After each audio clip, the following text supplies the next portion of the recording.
Hi, I'm Bob Tabor with Developer University. For more of my training videos for beginners, please visit me at devu.com.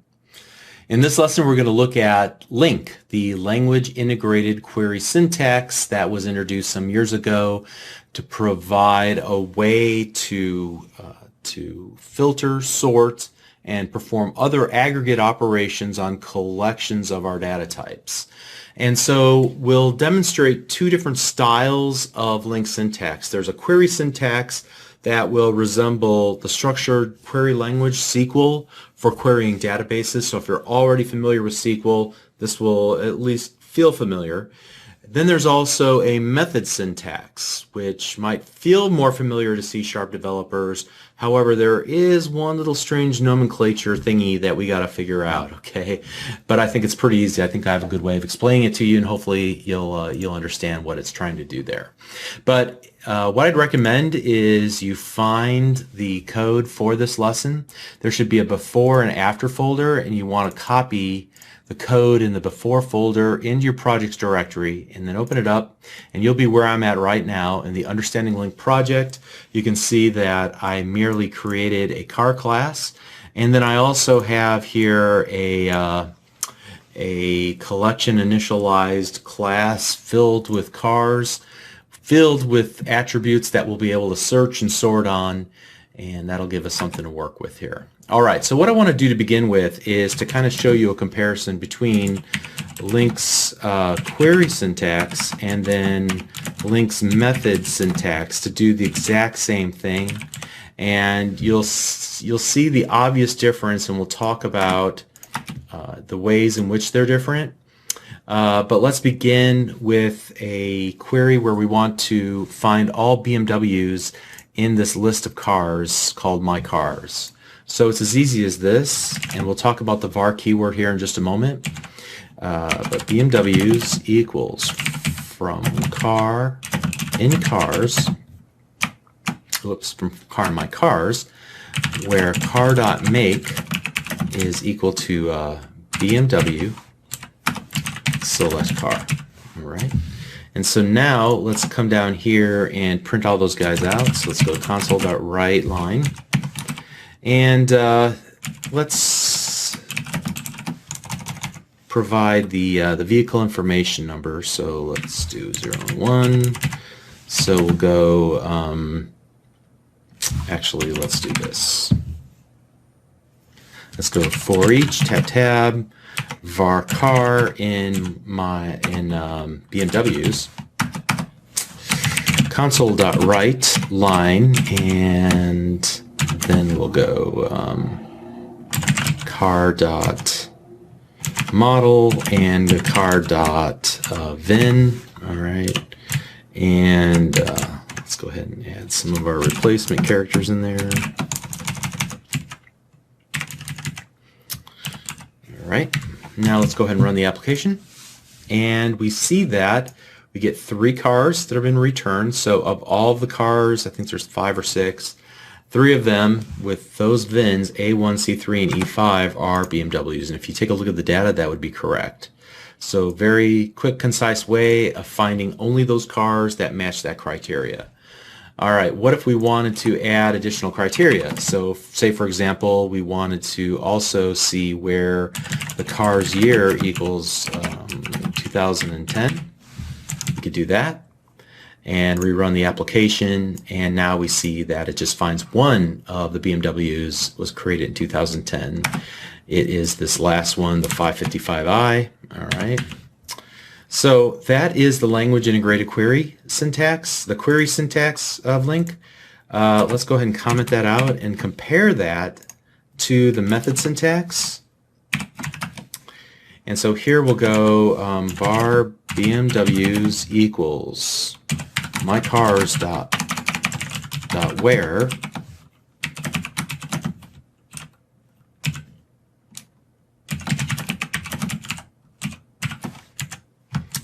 right, so this will give us all the BMWs. So let's go ahead and run that, and it gives us the same 3 that we got before. Now what if we wanted to also find only those where the year is equal to 2010? Then we would do that. Okay, and so you can see we found just that E5, that last one. All right, so this might take a little explanation here. For the moment, let's just ignore this last part. We'll talk about that in a moment. But what you see here, in fact, the whole thing in between the opening and closing parentheses is called a lambda expression. And you can think of it as a mini method. Essentially, what will happen is you say, given P, so given an instance of the collection, only return back to me those instances of car where the make is equal to BMW. See how easy that is? Again, just a mini method. You can kind of think of this as like the input parameter, and then this is just some condition, and when it's true, then return that instance and add it into this little collection over here. So now that we have a subset of all of the available cars on our car lot. Furthermore, I just added the logical AND operator and said, and make sure also that it was in 2010. Okay, well that filters out two of them. So again, mini method, lambda expressions are just mini methods.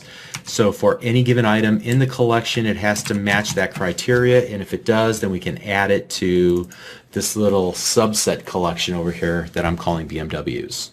All right. So the var keyword, it has a very different connotation in C# than it does in other programming languages. So here I would ask that you forget what you know about var from maybe JavaScript or Visual Basic or some other programming language. It does not mean the same thing. In this case, the var keyword says that we're going to let the compiler figure out what the correct data type is. I'm not even sure what gets returned from this little query that we do here. If you were to hover your mouse cursor over the where, you can see that it's going to return back an IEnumerable of car. What's that? Not entirely sure. Doesn't really matter. I don't care what it is. I know that it is a collection of cars. And kind of to prove this point, we'll talk about this in just a moment, a little bit later, where the var keyword can really come in handy because we truly don't know what it is that's being created by our LINQ queries. Okay, so again, the var keyword, it's still strongly typed. We're just going to let the compiler figure out what the type is at the point when the code is compiled. All right? All right, so let's move on and let's take a look at a few other examples. So I may want to find a list, an ordered list of cars. So I might go ordered cars equals from car in my cars, order by car.year descending, select car. All right, so that's how I would take all of my cars and order them in descending order by their year. And then let's just change this from BMW. Let's put this to ordered cars, like so. And this might help if we actually saw the year itself. So I'll add in car.year as well. And let's go ahead and run the application. And so you can see it starts at 2010 and in descending order works its way back to 2008. Awesome. All right, so that same query, if we were to do it in using the method syntax instead of the query syntax, it would look something like this. So var ordered cars equals my cars dot order by descending. So given each item in the collection, only return those or actually order them by the year, like so. And we should see the same grouping, and we do. Starts at 2010 and works its way back to 2008. Awesome. So again, in my opinion, this is more concise. The only conceptual hurdle you got to jump over is just make sure you understand what a lambda expression is. In this particular case, it's not a filter. We're just saying, given each item in our collection, we want to order by this particular property, the year, all right, and then add that ordered item to our collection of our new collection of cars over here. Okay. Now there's a lot of interesting things that we can do, and I'm only going to work with the method syntax from this point on. So the first we might do something like this.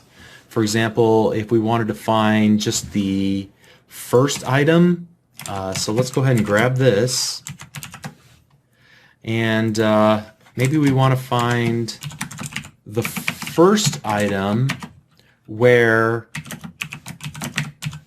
the make is equal to BMW, like so.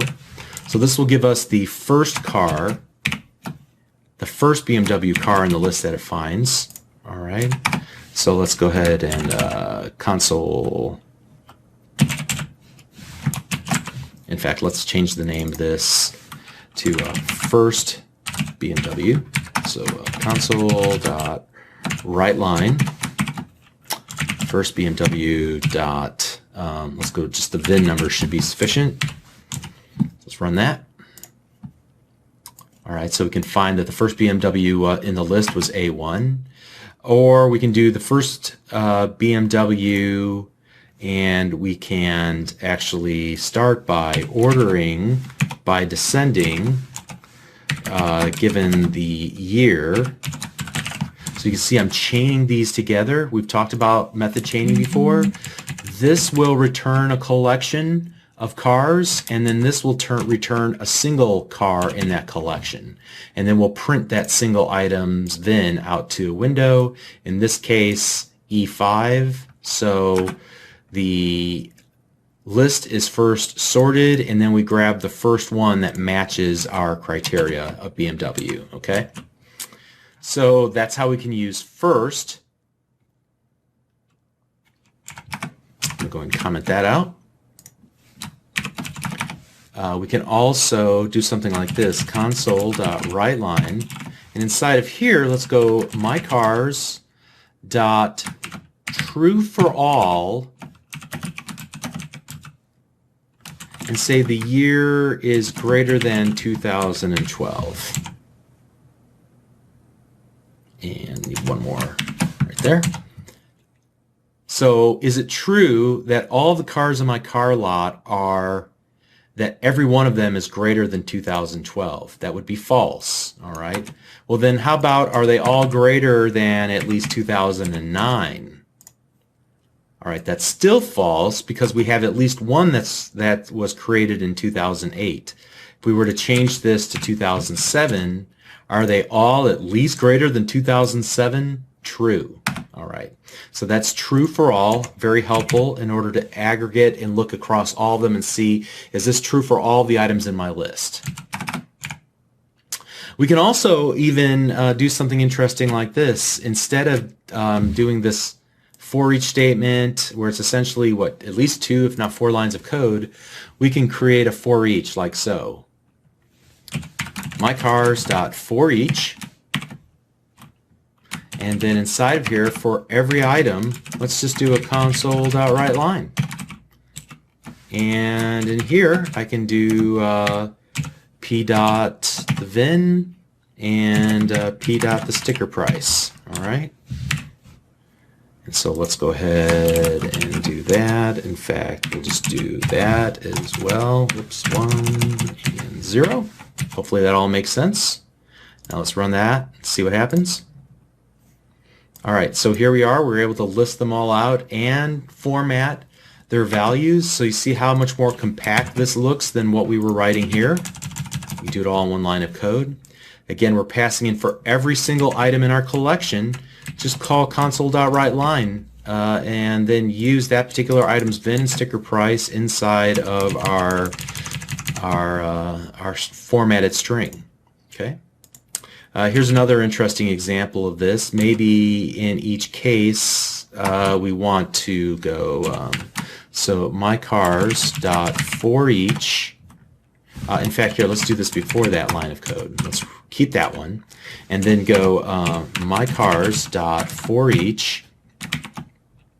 And in this case, I want to perform an operation on each of the data inside of there. So I might take the sticker price and reduce it by $3,000. Actually, let's go minus equal to.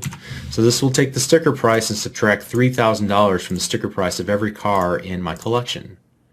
So you can see now what was, if we could kind of get a comparison going here, Let's see, unfortunately not going to be very easy to do, but you can see that what was $55,000 is now $52,000. What was $35,000 is now $32,000, and so on. Okay. So again, a lot of functionality in a very small space. Let's continue on with this thought and go and do something like mycars.exists.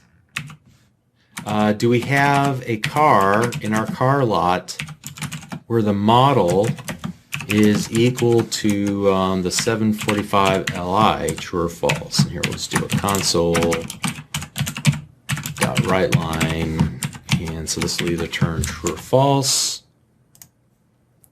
Yes, we have at least one item in our inventory where the model is equal to 740 Li. Great.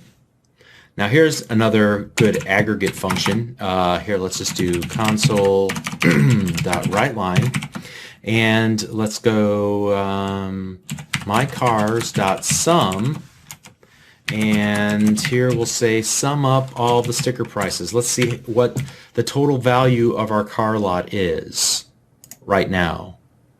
And you can see that it's about 247,000. So actually, there should probably be a better way to format that using a format code, but hopefully you get the idea. We're able to sum up a single field across all objects in our collection of cars. All right? All right, and there's so many other things that I can show you, but I don't want to overwhelm you. But I want this just to go in one ear and out the other for now.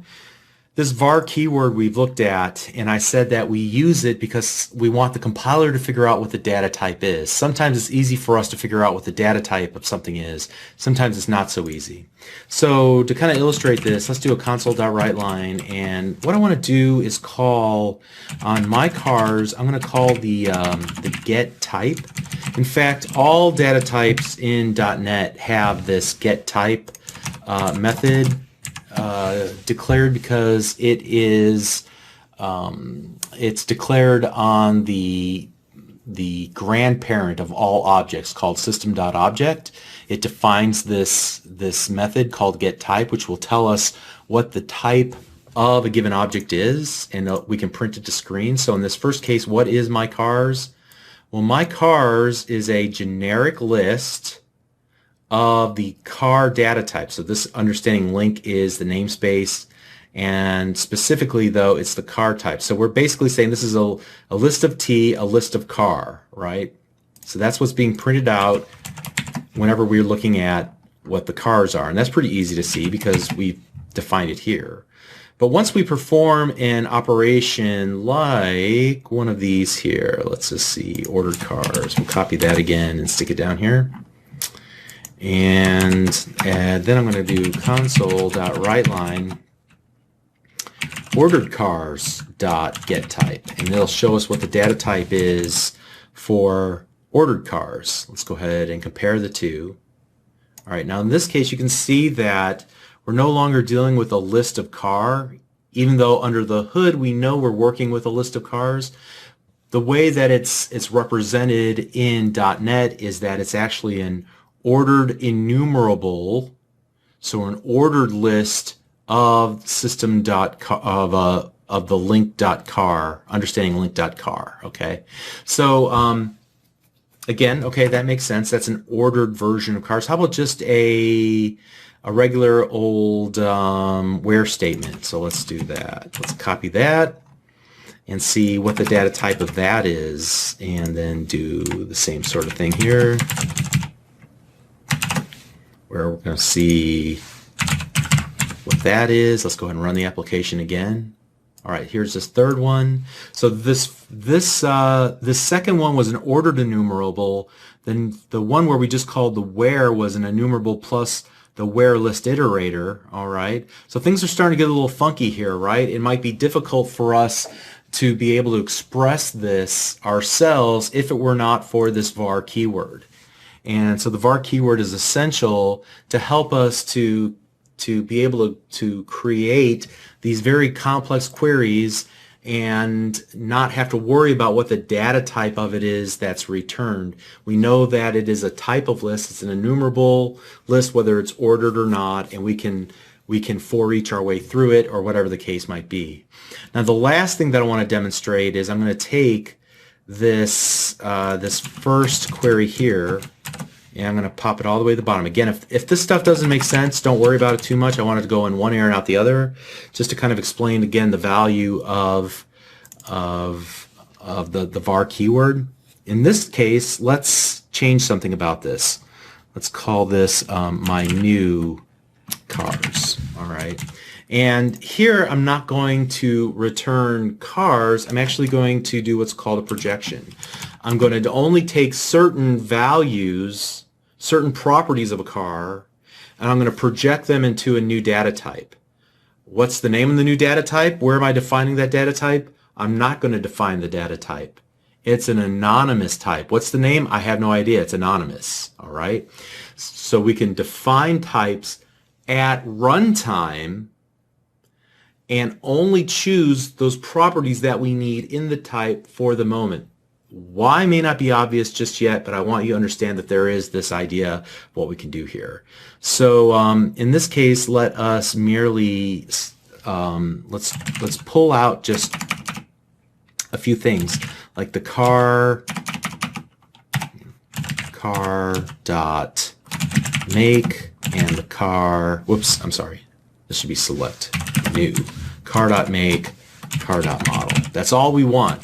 We're going to leave all the other attributes of car alone. We're going to only take these two values, put them into a new anonymous type. Where's the type defined? Nowhere. We just made it up off the top of our heads.